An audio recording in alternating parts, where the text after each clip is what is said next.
बिस्मिल्लाहिर्रहमानिर्रहीम। अस्सलाम वालेकुम। सेकंड ईयर फिज़िक्स पास पेपर गुजरांवाला बोर्ड का 2021 का ग्रुप नंबर 1 देखेंगे हम इस लेक्चर में। तो एमसीक्यूज नंबर 1 है इलेक्ट्रॉन्स और इलेक्ट्रॉन्स कौन से पार्टिकल हैं? ये इलेक्ट्रॉन्स होते हैं। ऑप्शन बी इसका करेक्ट ऑप्शन होगा। एमसीक्यूज नंबर 2 है the amount of energy equivalent to 1 M U का मतलब एटॉमिक मास यूनिट है। इसकी एनर्जी इक्वल होती है 931.5 मेगा इलेक्ट्रॉन वोल्ट के। तो ऑप्शन सी इसका करेक्ट ऑप्शन होगा। एमसीक्यू नंबर 3 है normally an electron can reside in metastable state for about. जो मेटास्टेबल स्टेट है इसके अंदर इलेक्ट्रॉन का जो टाइम है लाइफ टाइम वो कितना होता है? वो 10⁻³ सेकंड होता है। ऑप्शन डी इसका करेक्ट ऑप्शन होगा। एमसीक्यू नंबर 4 है the energy required for pair production is. Pair production के लिए जो एनर्जी हमें चाहिए होती है वो 1.02 मेगा इलेक्ट्रॉन वोल्ट होती है। ऑप्शन बी इसका करेक्ट ऑप्शन होगा।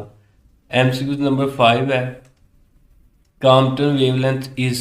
कॉम्पटन वेवलेंथ का जो फार्मूला है वो क्या होता है? तो इसका फार्मूला होता है H/m0c। ऑप्शन सी इसका करेक्ट ऑप्शन होगा H/m0c। एमसीक्यू नंबर 6 है a photodiode can turn its current on and off in. जो फोटो डायोड है वो अपने करंट को ऑन ऑफ कितने टाइम में करता है? तो ये नैनो सेकंड का टाइम होता है, बहुत ही फास्ट होता है, 10⁻⁹ सेकंड। ऑप्शन सी इसका करेक्ट ऑप्शन होगा। उसके बाद एमसीक्यूज नंबर 7 है the relation for the gain of an inverting amplifier. जो इन्वर्टिंग एम्पलीफायर है इसका फार्मूला क्या होता है गेन का? तो ऑप्शन सी इसका करेक्ट ऑप्शन है जी इक्वल होता है -R2/R1 के। एमसीक्यूज नंबर 8 है substance which break just after the elastic limit are called dash substances. तो आपने बताना है वो सब्सटेंस जो इलास्टिक लिमिट के बाद फौरन टूट जाते हैं वो कौन से होते हैं? तो ब्रिटल सब्सटेंस होते हैं। बी से ब्रिटल और बी से ब्रेक याद कर लें कि ब्रिटल वो सब्सटेंस है जो इलास्टिक लिमिट के फौरन बाद ब्रेक हो जाते हैं। एमसीक्यू नंबर 9 है in RL series circuit phase angle is given by. RL series circuit में जो फेज एंगल का फार्मूला है वो क्या होता है? तो वो formula theta equal tan−1 ω L/R होता है। ऑप्शन सी इसका करेक्ट ऑप्शन होगा।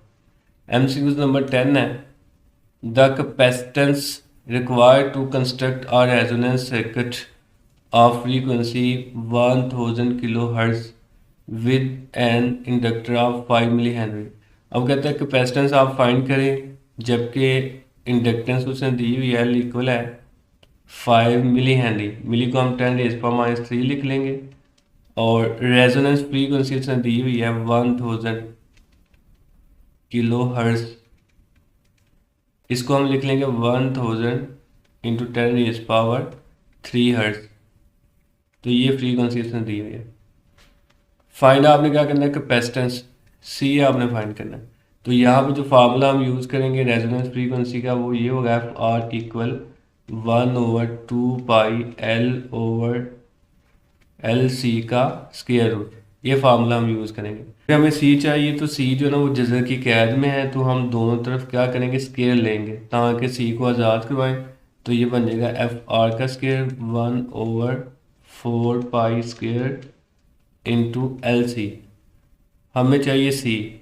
अगर हमें सी चाहिए तो सी को हम इधर ले आएंगे और ये बन जाएगा 4π²। ये वाला एफ उधर जाके डिवाइड हो जाएगा FR इंटू L। तो ये फार्मूला हमारे पास बन गया सी इक्वल है 1/4π²F²L। अगर आप इन सब की वैल्यूज यहाँ पे पुट करें सी की वैल्यू हमारे पास आएगी 5.066 इंटू 10⁻⁹ फैरेड। तो ये वैल्यू आती है। अब चूंकि यहाँ पे आंसर दिया हुआ है पिको फैड में, माइक्रो फैड में, मिली फैड में या फिर किलो फैड में, तो 10⁻⁹ को हम नैनो फैड लिखते हैं। तो नैनो फैड यहाँ पे है ही नहीं, फिर हम इसको किस में कन्वर्ट करें? तो इसको कन्वर्ट करने का मेथड ये है कि हम इसको कुछ ऐसे लिख लें, ये पॉइंट एंड पे ले जाए तो ये बन जाएगा 5066 इंटू 10⁻।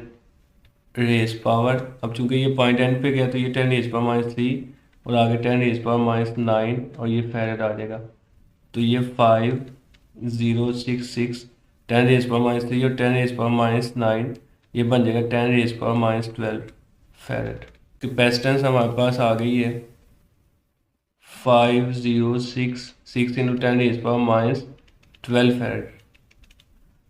अब जो 12 है ये इक्वल होता है पीको के, तो इसको हम लिख लेंगे 5066 और इसकी जगह पीको और ये फैरेड। तो ये हमारा जो ऑप्शन है ये करेक्ट होगा। अब चूंकि यहाँ पे 5.09 और यहाँ पे 5.066 आ रहा है, इस तरह आ रहा है, तो और कोई ऑप्शन बनता नहीं, यहाँ पे कैलकुलेशन में मिस्टेक हो सकती है, इसलिए ऑप्शन ए जो है ना ये करेक्ट ऑप्शन होगा, पिको फैरेड वाला। MCQ नंबर 11 है, a device which converts mechanical energy into electrical energy is called. वो डिवाइस बताएं जो मैकेनिकल एनर्जी को इलेक्ट्रिकल एनर्जी में कन्वर्ट करती है, तो उसको हम कहते हैं जनरेटर। अब यहाँ पे जनरेटर दो तरह के उसने दिए हुए हैं, एक AC जनरेटर है, दूसरा DC जनरेटर है। तो अगर तो यहाँ पे एक जनरेटर होता तो हम उसको सिलेक्ट कर लेते। अब चूंकि दोनों जनरेटर ही ये काम करेंगे, AC जनरेटर DC करंट में चेंज करेगा और DC जनरेटर जो ना वो DC करंट में चेंज करेगा, बस इतना सा फर्क है। बाकी दोनों ही मैकेनिकल एनर्जी को इलेक्ट्रिकल एनर्जी में कन्वर्ट करेंगे। तो ऑप्शन ए जो है इसका आप चूज़ कर लें, DC जनरेटर वाला। AC वाला भी आप जो है ना वो चूज़ कर सकते हैं, लेकिन बुक पे DC जनरेटर है, आप DC को ही सिलेक्ट कर लें ताकि मसला ना हो। बाकी दोनों ऑप्शन जो है ना ये ठीक बनते हैं। MCQ नंबर 12 है, the relation for self inductance of the solenoid. Self inductance का जो रिलेशन है वो क्या होगा? वो होगा जी L equal mu not N square AL। Option C इसका करेक्ट ऑप्शन होगा। ये एनर्जी स्टोर एंड इंडक्टर वाला टॉपिक है, उसके अंदर ये हमने प्रूव किया हुआ है। क्वेश्चन नंबर 13 है, the brightness of spot on the screen of CRO is controlled by. जो CRO की ब्राइटनेस होती है वो हम कैसे कंट्रोल करते हैं, किसके थ्रू करते हैं? तो इसका ऑप्शन डी है, ग्रिड। ऑप्शन डी इसका करेक्ट ऑप्शन होगा। MCQ नंबर 14 है, the relation summation B dot del R equal mu not I is called. ये जो रिलेशन है, ये जो फार्मूला है, ये किसका है? ये फार्मूला एम्पेयर्स लॉ का। ऑप्शन सी इसका करेक्ट ऑप्शन होगा। MCQ नंबर 15 है, in colour code for carbon resistor if there is no fourth band then tolerance is. अगर चौथा बैंड मौजूद ना हो तो टॉलरेंस कितनी होती है? ±20%। ऑप्शन ए इसका करेक्ट ऑप्शन होगा। MCQ नंबर 16 है, the formula for electric field as potential gradient. जो पोटेंशियल ग्रेडियंट का फार्मूला होता है इलेक्ट्रिक फील्ड के लिए वो होता है जी E equal -del V/del R। तो ऑप्शन ए इसका करेक्ट ऑप्शन होगा। MCQ नंबर 17 है, the SI unit of electric potential. जो इलेक्ट्रिक पोटेंशियल है इसका SI यूनिट जो है ना वो क्या होता है? तो इसकी डेरिवेशन हम कर लेते हैं। फार्मूला हमने पढ़ा है, V इक्वल होता है W/Q के। अब वर्क का यूनिट जूल है, लेकिन अगर हम इसको बेस में कन्वर्ट करेंगे, चूंकि यहाँ पे सारे ऑप्शन किलोग्राम में आ रहे हैं, तो इसकी जगह हम लिख लेंगे किलोग्राम, फोर्स की जगह मीटर पर सेकंड स्क्वायर, और क्योंकि वर्क इक्वल होता है फोर्स इंटू डिस्प्लेसमेंट, फोर्स की जगह आ गया किलोग्राम मीटर पर सेकंड स्क्वायर और डिस्प्लेसमेंट की जगह मीटर आ गया। नीचे चार्ज है उसकी जगह कूलब आएगा, तो ये कुछ ऐसे बन जाएगा किलोग्राम मीटर स्क्वायर पर सेकंड स्क्वायर, और ये कूलब ऊपर जाके पर। तो ऑप्शन सी इसका करेक्ट ऑप्शन होगा, किलोग्राम मीटर स्क्वायर पर सेकंड स्क्वायर पर कूलब।